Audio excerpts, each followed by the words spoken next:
Olá pessoal, olá queridos alunos dos sextos anos, aqui é a professora Daniele, professora de língua portuguesa.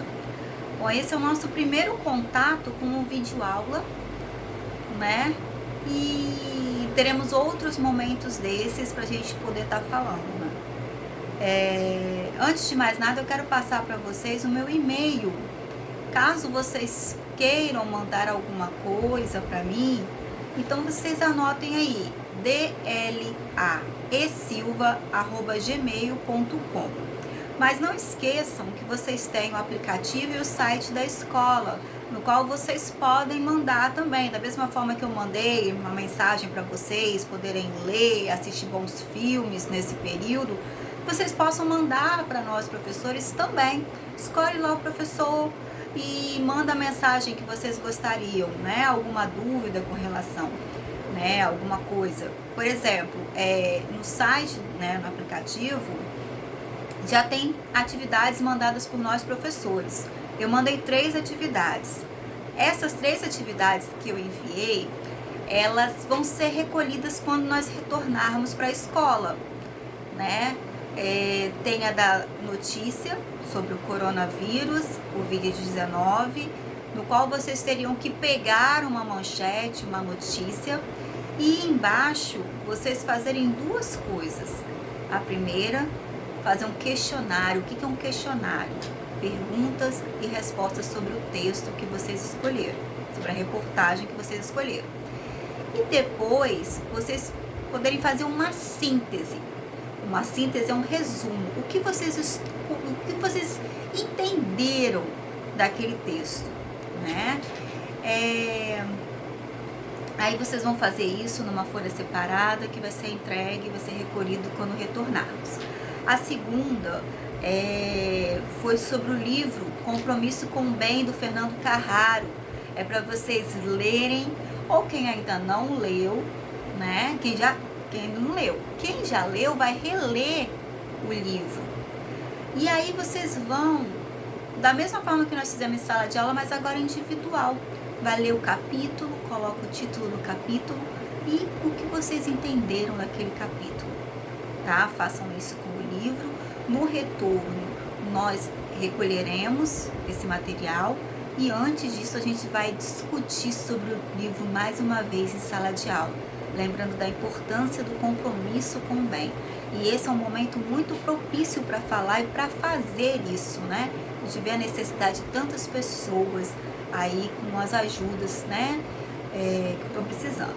E a outra, que é numa folha, vocês vão utilizar de material em que nós temos palavras, revistas, jornais, livros antigos, no qual vocês possam recortar palavras. E aí vocês vão abordar toda aquela matéria que a gente tem visto desde o início do ano, encontros vocálicos, quanto ao número de sílabas, sobre a sílaba tônica, oxítona, paroxítona, proparoxítona, e procurar e colocar lá, tá? Essas 3 atividades que eu coloquei no site, no aplicativo, vocês não precisam imprimir, tá? As próximas atividades que os professores ou o professor mandou, se você não tiver acesso à impressão, vocês podem fazer. Pega algum caderno, algum material antigo e façam, porque aí na volta a gente vai fazer essa correção, né, desses exercícios. Mas não deixem de fazer, não deixem de ter os momentos para vocês exercitarem a mente de vocês. Não esqueçam o momento de fazer uma atividade física, mas não esqueçam da leitura, não deixem de assistir bons filmes, não fiquem o tempo inteiro no celular, no computador, tá? E não deixem de ficar não deixem de ver as notícias do Brasil e do mundo. Fiquem ligados em tudo isso, tá? E a gente vai retomar hoje um complemento da matéria que nós estávamos vendo em sala de aula, que é língua e linguagem. Nós estudamos sobre língua, até nós vimos as diferenças das línguas que existem no nosso mundo, até falamos um pouquinho da diferença da língua portuguesa aqui no Brasil e lá em Portugal, algumas diferenças de palavras. Eu acredito que muitos vão lembrar desses momentos.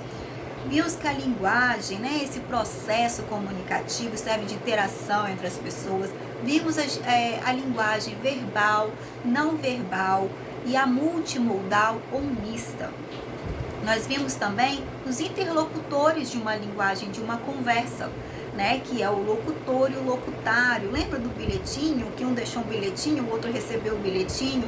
Locutor é quem envia, locutário é quem recebe, e o papel ele pode ser invertido entre os dois, né?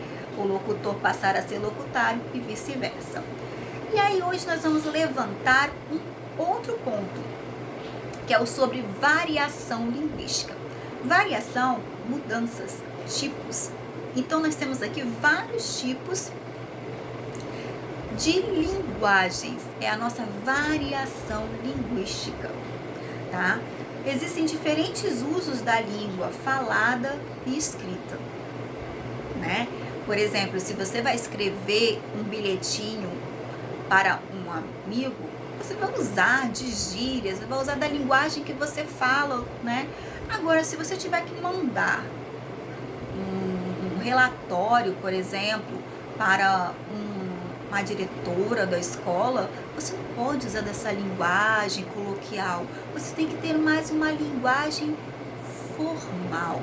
Então, nós temos os tipos de variações linguísticas, né? Igual quando os adolescentes estão conversando entre eles, e depois, quando eles estiverem no mercado de trabalho, numa entrevista, eles têm que falar, né, de uma forma melhor, uma forma mais correta, vamos dizer assim, tá?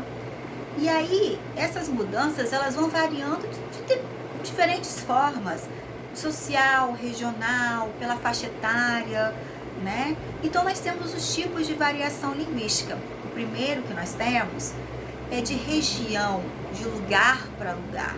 O pessoal do interior, ele vai falar diferente do pessoal que mora nas grandes cidades, né?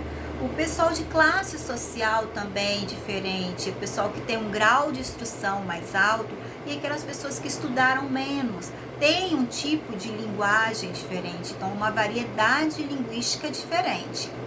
Nós temos a fala e a escrita, podemos falar de uma forma, escrever de outra, tá?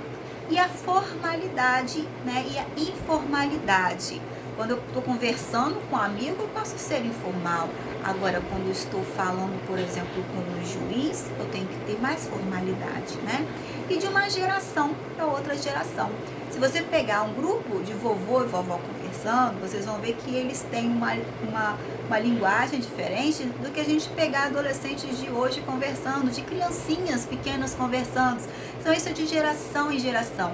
Aquele grupo tem as próprias gírias, tem a forma de falar, e os outros grupos também, tá? Cuidado com o preconceito linguístico.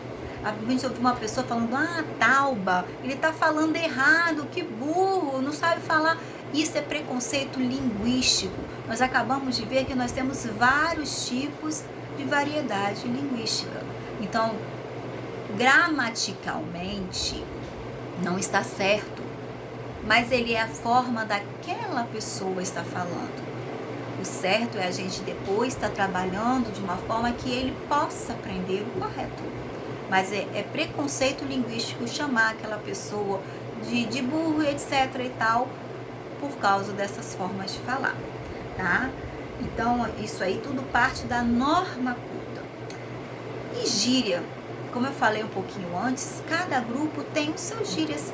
O vovô e a vovó, quando eles eram adolescentes, eles tiveram a própria gíria deles. Na minha época, eu tive as minhas gírias quando adolescente. E agora os adolescentes têm outras gírias. Então, gírias são palavras, expressões que fazem parte de um determinado grupo. Por exemplo, os skatistas, eles têm as gírias deles. Os surfistas têm as gírias deles. Tá? Então, é uma forma deles estarem se comunicando. Então, nós tivemos aqui uma continuação da nossa matéria com relação à língua e linguagem.